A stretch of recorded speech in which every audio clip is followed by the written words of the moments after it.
Ishaan is an 8-year-old imaginative kid widely known as a troublemaker. Among his mates, he fails every subject and is the lowest-ranking student in his classroom. He is in his second year of 3rd grade, and by the looks of his report card, he will have to repeat the same grade again. In contrast to Ishaan, his elder brother Johan is an ideal student outside studies. He plays tennis and is competing in the upcoming Interstate Tennis Championship. Ishaan frequently gets into fights with the neighborhood kids who bully him. One day, a kid's mother complains about Ishaan's behavior to his father, Nand Kishore. He has to embarrassingly apologize to the kid and his mother.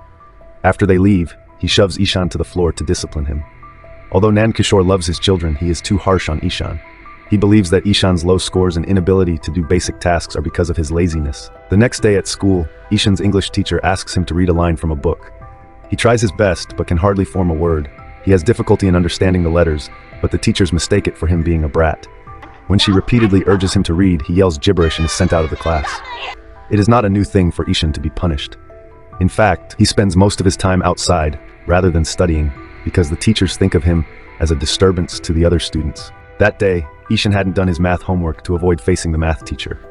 He runs away from school and spends the entire day wandering around the neighborhood. He enjoys the day to his fullest, buying ice cream, spending time by the sea, and analyzing the passers-by. By the end of the day, he returns to his school bus without anyone noticing his absence. At home, we see him make a beautiful painting. Ishaan loves to paint, and his imaginative mind helps the cause, resulting in over-the-top pieces. Later, his mother, Maya, tries to tutor him and make him do his homework. She notices that his handwriting is awful, and he can hardly spell anything right. She associates his inability with laziness and scolds him like everyone else. The next day, Ishaan will have to provide his teacher with an absent note from his parents. Scared of getting in trouble, he begs his brother to write the note for him. Johan makes him promise he will never skip school again and writes the note. The kid shows it to his teacher, who doesn't question its authenticity. He also pretends to cough to make it seem like he was actually sick. That day, the math teacher surprises the kids with a test. Ishaan is handed the test paper, but to him, the letters look like they're dancing. The first question asks him the multiplication of 3. With 9 in his head, the kid imagines the 3rd planet Earth and the 9th planet Pluto fighting each other. He fantasizes about the Earth destroying Pluto and rationalizes that the answer is 3. Leaving the rest of the questions blank, he submits the test. When asked by his friends, he confidently claims that he enjoyed the test thoroughly. The next day, Nand Kishore returns from a business trip. Ishaan is overjoyed by his father's return and hugs him dearly. However, during breakfast, Nand Kishore finds the fake absent note from the day before. Upon investigating, he finds out about Ishaan running away from school and wandering alone in the streets. The very next day, the parents go to meet his teachers and the principal, who condemn his behavior in class. They also find out about the recent math test and its results. The principal assumes Ishaan is a special child who needs to be sent to school for children with disabilities. Nand Kishore is horrified at the thought of his son being disabled. Both parents are worried about their kid's future, so they decide to send him to a boarding school. Ishaan is completely against the idea. He rebels and cries, begging them to keep him home. And although the parents do not want to be separated from him either, they do what they think will be best for him. That night, Ishaan dreams of losing his mother in a crowd and wakes up screaming when she tries to calm him down. He promises to study harder if they let him stay home. This breaks Maya's heart, but Nand Kishore is adamant about his decision. The day finally comes when Ishaan is taken to the boarding school in the countryside. He will have to share a dorm with other children and will only be allowed to meet his family once a month. It is a nightmare for the 8-year-old, who has never been away from his home. The hostel warden welcomes him by declaring that his old ways won't be tolerated here. After touring the school, the family leaves with a heavy heart. Ishaan just watches their car drive away with teary eyes. He stays like that for several minutes, even after the car vanishes from his view. When it starts to get dark, he walks inside the hostel while still crying. He doesn't talk to anyone and hardly eats dinner. At night, when he cannot sleep, he goes to the bathroom and cries quietly, missing his mother. Meanwhile, Maya reaches home and goes through Ishaan's belongings. To her dismay, she finds a flipbook of him being taken away from his family. The book breaks her heart, and she realizes how much the kid dreads being away from them. In the hostel, Ishaan struggles to do normal things like tying his tie and shoelaces. That's okay, Ishaan. I still struggle with those things too. On his first day, the Hindi teacher, Mr. Tiwari, makes him sit on the first bench with the class topper Rajan. The teachers soon realize that Ishaan isn't normal. He hardly pays attention in class and is physically punished by his art teacher. Nothing changes from how he was in the previous school. He is always sent outside the class as punishment and is excluded from the class activities for ruining them with time. He gets so frustrated that he tears his books apart and throws them into the bin. He stops trying to do better in school and goes into a spiral of depression and self-loathing. When his parents come to meet him after a month, He locks himself inside a room and bursts out crying for the first time since he last saw them. On being urged, he runs outside and takes several laps of the basketball court to rebel. The family takes him to a hotel for the night to give him a break from his life. At the hostel, Johan gives him a hamper of painting supplies as a gift. But little does he know, Ishaan has cut out his creative side and stopped painting altogether. The next day, the family bids him farewell and leaves him alone yet again. Later that day, Ishaan is the lowest he has ever been. He looks down from the terrace of the school, thinking about how it would feel to jump from that height. His only friend, Rajan, interrupts his thoughts and tells him about their new art teacher. Ishaan doesn't think much of it, because no teacher has ever helped him. However, it is surprising to the kids that the new teacher, Ram, enters the class in a Joker costume. He sings a song, plays a flute, makes them dance, and lets them enjoy the class, in contrast to all the other teachers. While the old Ishaan would have loved this, the depressed one doesn't participate in any of it. As their first task, the students are asked to draw or paint anything they want. Ram wants them to show their creative side, so he knows what he has to work on next. The children start to draw several things, all different from one another, but Ishaan doesn't even touch the paper initially.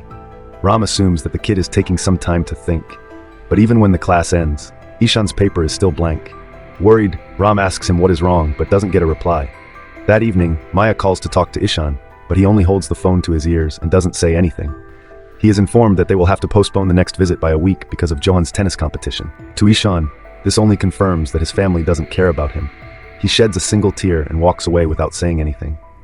The next day, Ram sees Ishaan kneeling down outside the classroom. Intrigued by his behavior, he asks Rajan about him. Rajan reveals that Ishaan has difficulty understanding letters, no matter how hard he tries. Ram teaches in a school for disabled children, so he has an eye out for kids who are special. To find out more about Ishaan, he goes through his old notebooks and finds a pattern of similar mistakes. Even while teaching the special children, he cannot get the thought of Ishaan out of his head. He used to have the same problem in his childhood, so he feels sympathetic to the kid. Weeks later, he recognizes what Ishaan's actual problem is and travels to his hometown to meet his parents. They welcome him and let him take a look at Ishaan's bedroom. Ram is surprised to find out that Ishaan used to paint. This makes him even sadder that the kid lost his sparkle because of the pressure that was put on him. Nankishore belittles his son, claiming that he is lazy and he hates studying. Ram retaliates and shows him the pattern in Ishaan's mistakes. He often inverts the letters as if he has difficulty differentiating between them. Still, the father associates it with laziness, but Ram bluntly claims that he is wrong. He declares Ishaan has a neurological condition called dyslexia that causes him to not understand certain patterns like letters and words. In addition, he has difficulty coordinating, which causes him to not be able to tie his shoes. The kid must have been suffering so much because no one understood that he couldn't read and assumed he was just being lazy. So in other words, it's the parents who are being lazy. Oh snap. Nankishore thinks Ram is calling his son a retard and lashes out at him to make him understand. Ram asks him to read foreign letters written on a box. When Nankishore is scolded for not understanding the letters, he finally realizes what his kid must be going through. Still, he refuses to acknowledge that his son can make a living out of his only passion, painting. Ram is determined to prove him wrong. When he returns to school the next day, he teaches the kids about all the famous historical figures who weren't so good at studying when they were children. He gives them examples of scientists, actors, and philosophers, which makes Ishaan feel a lot better about himself. When Ram asks them who invented the light bulb, Ishaan speaks for the first time in weeks and answers Thomas Edison. Ram sees a shimmer of hope for the boy to learn. Later that day, Ishaan is by the pond when he uses rubber bands and leaves to make a working boat. Ram is so impressed that he brings the structure home and keeps it as a deck. His creative senses start to flow again, but he still has a long way to go before learning to study like the other kids his age. One day, Ram goes to the school's principal and tells him about Ishaan's problem. The principal suggests they send him to the school for children with special needs, but Ram is confident that Ishaan can study with the regular kids. He suggests the teachers understand the kid's problem and help him accordingly. When the principal says it is not possible, Ram offers to teach Ishaan every day after school. The principal allows it for the sake of the child. Starting the next day, Ram uses various innovative methods to help Ishaan differentiate letters of the alphabet. They learn using sandboxes, Play-Doh, sensory methods, and so on. Ishaan also takes help from audiobooks and stares to learn to calculate. In only 2 months, he begins to understand the letters that other teachers couldn't teach him in several years. One day, Nankishore comes to the school to talk to Ram and boast about how they are researching more about their son's condition. He wants Ram to know that he's not an absent father and is proud to be the way he is. Ram, on the other hand, blames the father for being the reason. The kid lost self-confidence, which even Nankishore cannot deny. On his way out, he sees Ishaan trying to read from the notice board. Regretful of unknowingly hurting his child, he tears up and cannot get himself to face him. A few days later, Ram organizes a painting competition for both teachers and the students of the school. Everyone gathers in the amphitheater and participates. Ishaan uses the painting supplies that he was gifted by his brother for the first time. The competition starts and everyone gets busy drawing. Even the teachers enjoy the event and do their best. By the end of it, Ishaan creates a beautiful painting of himself sitting by the pond. He goes to the front to submit the painting and sees that Ram has painted a portrait of him. He is left speechless at the sight. A while later, it is announced that the winning painting will be on the front of the new edition of their yearbook. The principal proclaims that the decision was difficult because two paintings stood out the most, Ram's and Ishaan's. In the end, Ishaan is declared the winner, while the second prize goes to Ram. The crowd erupts in cheers. For the first time in his life, Ishaan feels recognized for his talent. He cannot help but cry and runs to his teacher to hug him. In the last scene, Maya and Nan Kishore come to the school for the end-of-the-year parent-teacher meeting. The principal boasts about Ishaan's talent, showing them his painting on the front of the school's yearbook. Unused to the new attention, the parents are left shocked. The principal also praises Ram for doing a great job teaching the kid in the way he needed it. Later, the parents meet Ishaan's teachers who show them the report card and compliment the kid's undeniable progress. Outside, the couple watches their son playing and cry tears of happiness. Nantashore thanks Ram for helping Ishaan and apologizes for his behavior. Lastly, Ishaan bids farewell to Ram and goes back to his hometown for a vacation.